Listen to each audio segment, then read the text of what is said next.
Salut à toutes et à tous et bienvenue dans ce nouveau numéro de Route d'Alsace. Au programme pour démarrer ce week-end, on se retrouve à Bar et je vous fais découvrir le restaurant Enfin. C'est parti.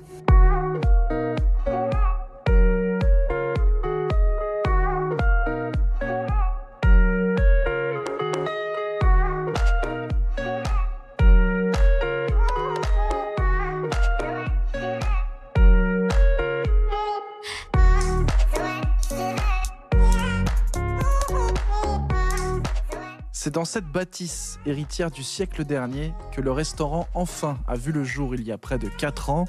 Carole Eckert, la gérante, est tombée sous le charme de ce lieu chargé d'histoire et a décidé d'y créer un restaurant à son image. Moi, dans l'idéal, je voulais plutôt acheter un lieu qui n'avait pas été un restaurant avant, justement pour être dans la création à 100%. Et en octobre 2018, il y a eu la première visite de cet endroit, qui est une ancienne menuiserie et qui était inhabitée depuis 50 ans.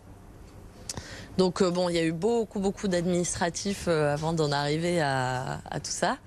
Je pense qu'on a signé le 5 mars 2020 et je pense que tout le monde se souvient de ce qui s'est passé le 17 mars 2020. Donc c'est pour ça que ça s'appelle Enfin d'ailleurs. Il y a eu des sacrées péripéties avant d'arriver à une ouverture en juillet 2021. Donc de octobre 2018 à juillet 2021, c'est un projet qui s'est construit et mûri avec toutes les péripéties qu'il y a eu entre-temps. En 2023, Enfin obtient son premier macaron. Le guide Michelin salue alors un lieu avec du cachet et une cuisine avec de la personnalité. On mange des menus surprises. On ne sait pas nécessairement ce qu'on mange, mais on connaît la philosophie de l'endroit qui est qu'on travaille que des produits français, majoritairement alsaciens, mais les seules exceptions sont faites au café et chocolat, mais on n'en fait pas des étapes entières de menu. On va faire une petite truffe en chocolat à la fin du repas qui accompagne le café. Et sinon, tout est français, une cuisine très locale et assez végétale quand même. On est très axé légumes, sans en faire des menus végétariens, mais c'est vrai qu'on aime beaucoup travailler les potagers. On fait des menus très saisonniers, basés sur des thèmes saisonniers. Alors les thèmes sont toujours un peu énigmatiques, on les explique, etc. Mais par exemple, en ce moment, on fait un plat autour du chou. C'est très alsacien, le chou. Hein. Et c'est vrai que j'ai pas mal d'influences de cuisine du monde parce que j'ai aimé voyager plus jeune. Je voyage moins parce que j'ai le restaurant à gérer. Et donc avec ce chou, par exemple, on fait un kimchi qu'on a fait fermenter à l'automne grâce au piment qu'on avait dans le jardin l'été dernier. Donc c'est un plat autour du chou avec quand même des influences de cuisine du monde. Une jolie hollandaise parce que j'adore les sauces et j'adore la cuisine bien gourmande. Il faut saucer, il faut toujours avoir du pain à table et il faut saucer chez nous. Alors c'est menu unique et imposé, mais on a envie que ce soit aussi un lieu très chaleureux finalement dans l'accueil, que ce soit dans la proximité avec l'équipe. La cuisine sort en salle, moi je sers beaucoup en salle pour vraiment être au contact des clients. La cuisine est ouverte aussi pour ça, c'est pour qu'on ait une alchimie finalement complète. Paris tenu, les clients rencontrés ce jour-là sont surpris et ravis. Nous avons apprécié la proposition de la composition du menu, les vins en très bonne harmonie avec le menu. Nous avons été enthousiasmés. C'est un endroit sobre et épuré. C'est une belle découverte où tout s'harmonise. C'est exceptionnel, des saveurs exceptionnelles. Moi qui mange jamais de légumes, j'en ai mangé du coup et c'est vraiment génial. C'est surtout des saveurs exceptionnelles pour moi qu'on ne retrouve pas ailleurs. Et on ne m'attendait pas du tout, mon ami et moi, on ne s'attendait pas du tout à quelque chose de comme ça. Et ça, c'est vraiment des saveurs qu'on ne trouve nulle part. Et en plus, le personnel super sympa, c'est tranquille, ils ne sont pas énervés, ils ne courent pas trop à travers. C'est génial. Et puis on reviendra chaque saison. Le restaurant Enfin à Bar est ouvert du mercredi au samedi midi et soir et le dimanche pour le déjeuner.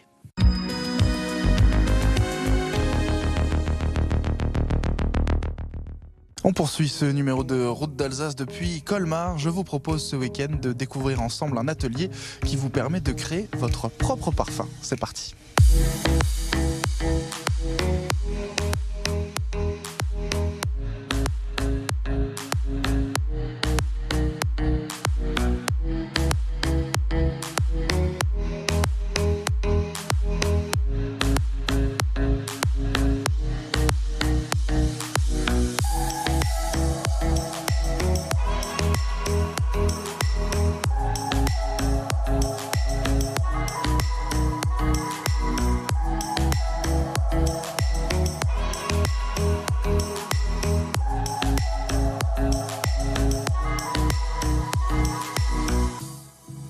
Dites-moi quel est votre parfum et je vous dirai qui vous êtes. Cela pourrait être le slogan de Magali Schweitzer. Spécialisée dans l'aromacologie, elle propose des ateliers lors desquels vous pouvez créer votre parfum de toutes pièces en fonction des odeurs qui vous plaisent. C'est une méthode qui est assez unique, c'est-à-dire qu'on va découvrir un peu les senteurs qui vous font plaisir, celles que vous aimez, mais il y a aussi des tests de personnalité pour découvrir qui vous êtes. Vous allez partir un peu à la découverte de vous-même. Où est-ce que j'aime m'évader? On dit de moi que je suis, etc. Vous répondez à ces questions et ça permet de définir un parfum, une personnalité de parfum. Et cette personnalité de parfum, on va la créer ensemble. Donc, il y a 3 étapes. Première étape, on sélectionne les senteurs. C'est assez rapide, c'est j'aime ou j'aime pas. On sélectionne plusieurs senteurs. Deuxième étape, on va assembler les senteurs sélectionnées à l'aide de mouillettes, de papier à parfum. On va effectivement assembler tout ça. Et la 3e étape, c'est de créer les premières gouttes du concentré, les premières gouttes du parfum. Un parfum, c'est une création, c'est un art. Et il faut effectivement rester dans l'instinct. C'est j'aime ou j'aime pas. Mais moi, j'accompagne les personnes tout au long du processus. Parce que sinon, effectivement, elles peuvent être un petit peu perdues. Ou voilà, il y a des accords qui ne vont pas ensemble. Donc, je les guide et je leur dis ce qui va ensemble ou pas. Et vous êtes vraiment accompagnés pendant tout le processus. Ce n'est pas la simple création d'un parfum qui vous est proposé ici, mais bien une expérience à part entière qui vous confronte à votre personnalité. Les senteurs, c'est quelque chose qui nous accompagne depuis notre tendre enfance. C'est quelque chose qui nous permet de définir en fonction de notre famille, nos lieux de vie, notre culture, notre pays. On n'est pas attiré par les mêmes senteurs. Donc, il y a des senteurs, des personnalités qui aiment les parfums très forts, très lourds, un peu capiteux. Puis d'autres qui n'aiment pas du tout ça, où ça peut être un peu dérangeant. Et donc voilà, ça définit la personnalité. Le magnolia qui représente la résilience, la force de caractère, un côté un peu rêveur. On a la cerise qui peut peut-être un peu exprimer une personnalité un peu espiègle, un peu amusante. On a le patchouli qui représente la liberté, le jasmin qui représente également la liberté mais hors convention. Voilà, en fait, on a la bergamote qui représente le partage, la coopération. Et en fonction de ça, votre parfum va révéler une histoire, votre caractère. Sonia, tes senteurs préférées, c'était musc, coco, patchouli. Donc on a patchouli, c'est la senteur un peu bohème, c'est la liberté des femmes des années 70, c'est le côté effectivement liberté. Évasion avec coco vanillé, et on a le musc blanc, lotus. C'est des choses plutôt, tu aimes les choses effectivement, la beauté des choses simples. Pour les participantes à cet atelier, l'objectif semble bien être atteint. Je pensais trouver effectivement quelque chose qui me correspondait. Et effectivement, parce que maintenant, si on va dans une parfumerie, on achète un parfum, est-ce que ça nous correspond forcément?